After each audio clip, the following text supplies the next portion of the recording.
सुनत हसिया बता ना तोर बिन मैं कैसे जी होई से सोचत रहत महू हा तोर बिन एक पल नहीं जी सकौया। हाँ 12 बजे मझनिया के बेरा अमरिया माया बेबू गाँव बस्ती है जारी करैया मैं हाँ कैसे आऊंगा। ऐसे हाँ 12 बजे मझनिया के बेरा अमरिया माया बेबू गाँव बस्ती है जारी करैया मैं हाँ कैसे आऊंगा। मोरे रानी मोर दीवानी मोरे रानी मोर दीवानी माया के संगी रे गाँव बस्ती है जारी करैया मैं हाँ कैसे आऊंगा।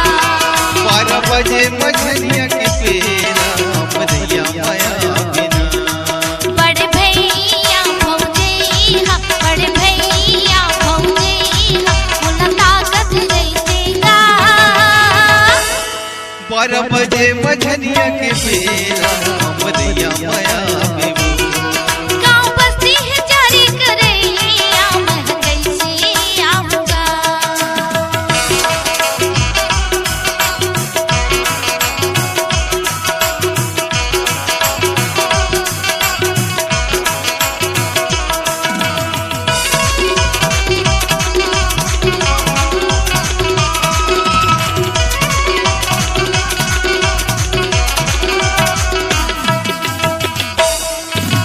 बतावा बताना आमा के डारा हलाओ कैसे हो पर से आमा के डारा हलाओ कैसे हो पर ये मोरे रानी बलाओ कैसे हो पर मोरे रानी मोर दीवानी मोरे रानी मोर दीवानी माया के संगी रे गाँव बस्ती है जारी करैया मैं कैसे आऊंगा। 12 बजे मझनिया के बेरा मरिया माया बेबू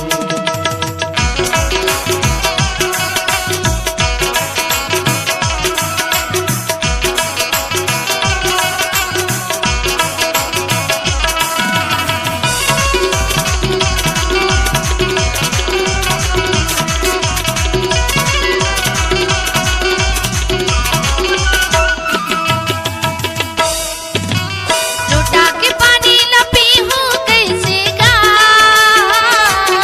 तोरे बिना मोरे राजा।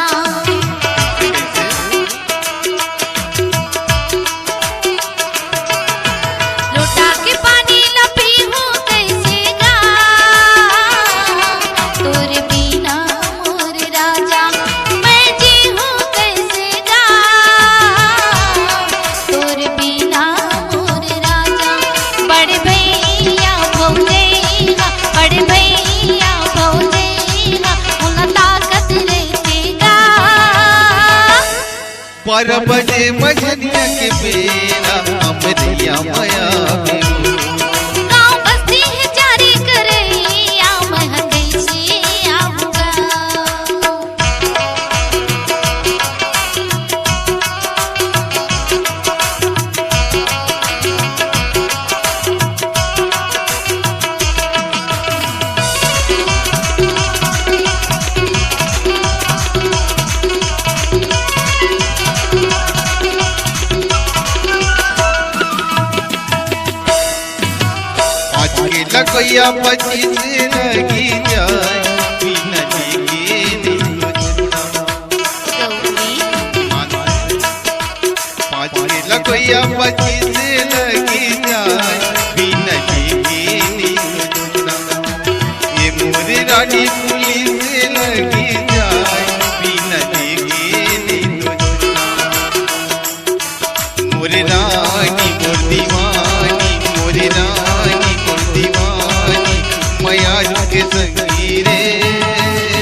12 बजे मझनिया के बेरा हमरैया माया बेगो गाँव बस्ती है जारी करे मैं कैसे आऊँगा मोरे रानी मोर दीवानी मोरे रानी मोर दीवानी माया के संगी रे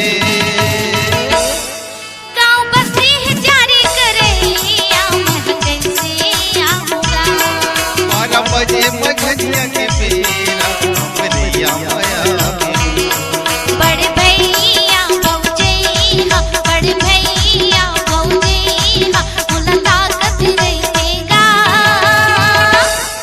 12 बजे मझनिया के बेरा